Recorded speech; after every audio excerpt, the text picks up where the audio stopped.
Hello guys, this is Adam. Welcome to the Adam Lab. Please follow me on Instagram with Adam Lab X because I added the X since Adam Lab is taken already. You can find my Instagram in the description, and welcome to the lab again. Our conversation today is about, should I get the Mac Mini, should I get the MacBook Air, or should I get the MacBook Pro? Now, do you need to travel? Do you travel a lot? Do you move a lot? Do you like not to work at a station? In this case, the Mac Mini is out of the question. Now, if you like to be stationed and you have your own monitor and you have your mouse and keyboard and everything, and maybe you do have a PC and you just want to transfer to Mac, get the Mac Mini. But if you're like, you know what, I do not like to be stationed, then in this case, get the laptop. And if you're like, you know what, I want to test the Mac world and see how beautiful is it, but I do not have a lot of money, then in this case, the Mac Mini will be perfect for you. Now, let's transition to the other conversation where I hate to be stationed, yet I need a machine, and maybe I am a developer. If you are doing web development, get the Mac Mini, you will be more than fine. Because with web development, since most of the stuff is dependent really on the web, that's why it's web development, or even if you are making a web application, you will be more than satisfied with getting the MacBook Air with the M1 chip. It would actually be more than powerful enough to do whatever you need to do with it. Just keep in mind that you need 16GB of RAM, and more information on that you can definitely check my other video where I did talk about the RAM in depth. But in general, the MacBook Air will be good. Now let's say you are using Unity, you are using Unreal, or you are using Visual Studio, or you are using Flutter, Xcode, Android Studio, and you are making applications of all sorts or video games of all sorts, or maybe you are even using Blender. In this case, because you will be having heavy workloads for longer periods of time, more than 10 minutes for the most part, in this case I would say the MacBook Pro definitely would be the better bet. And again, 16GB of RAM for you is a must. Now, if you cannot shell the extra $200 in order to get the MacBook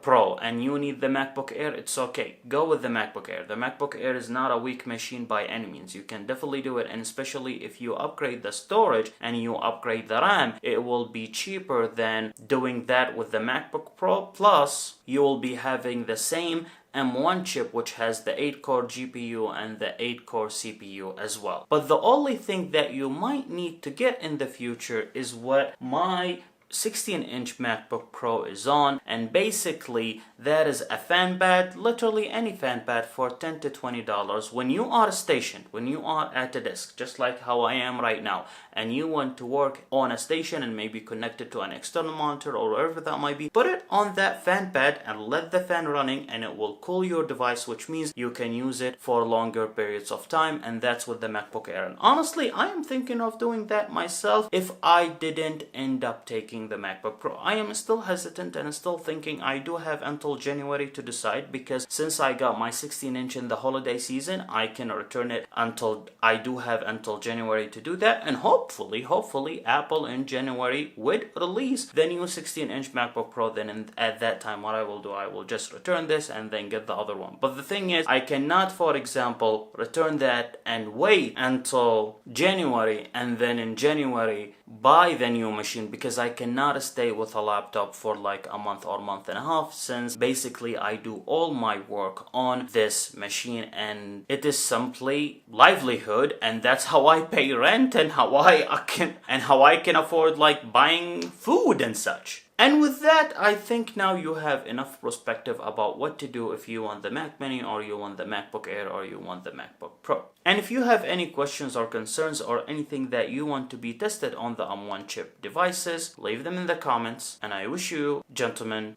a very wonderful day.